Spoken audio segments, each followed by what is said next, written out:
On our way to and back from Kazurai, we had a pit stop at Japan.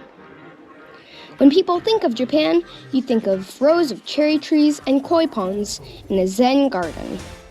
All neat, organized, and perfect. That's exactly how I felt in Japan. As soon as we got there, we noticed that the streets were clean. Every tree in the yard, no matter how small, has perfectly trimmed branches, often in artistic bonsai forms.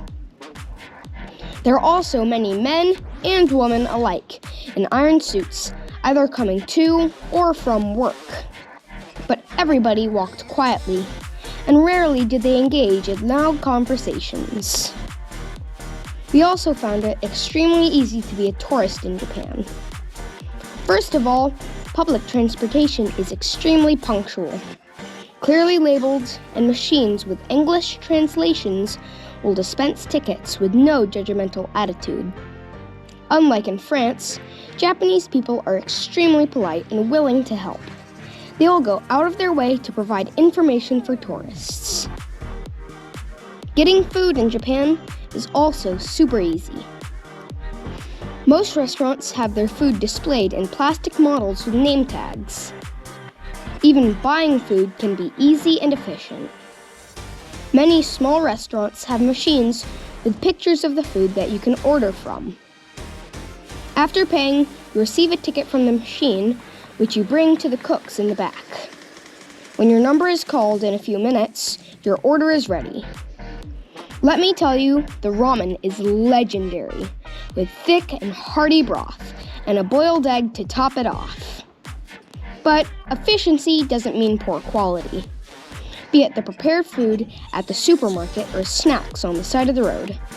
Everything is neat and individually wrapped, and the food is so colorful and enticing.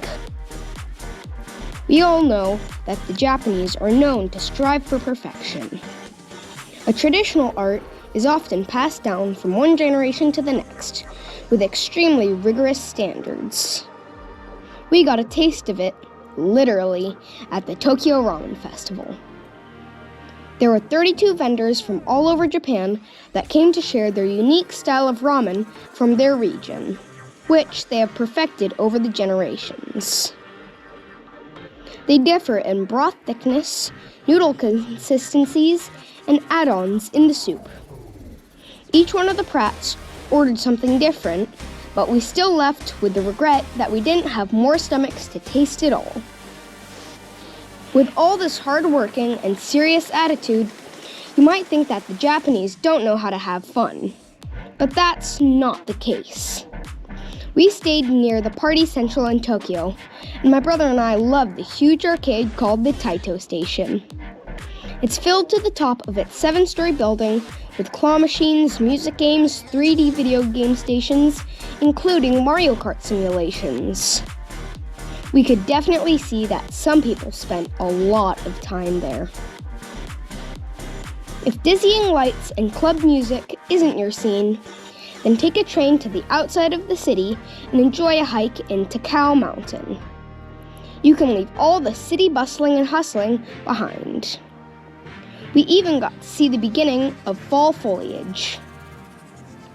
At the top of the mountain, there's a monkey enclosure that housed 30 to 40 playful Japanese macaques of various ages. All the monkey business and drama will surely bemuse you. You could even buy wheat treats for them and throw it at them from a balcony.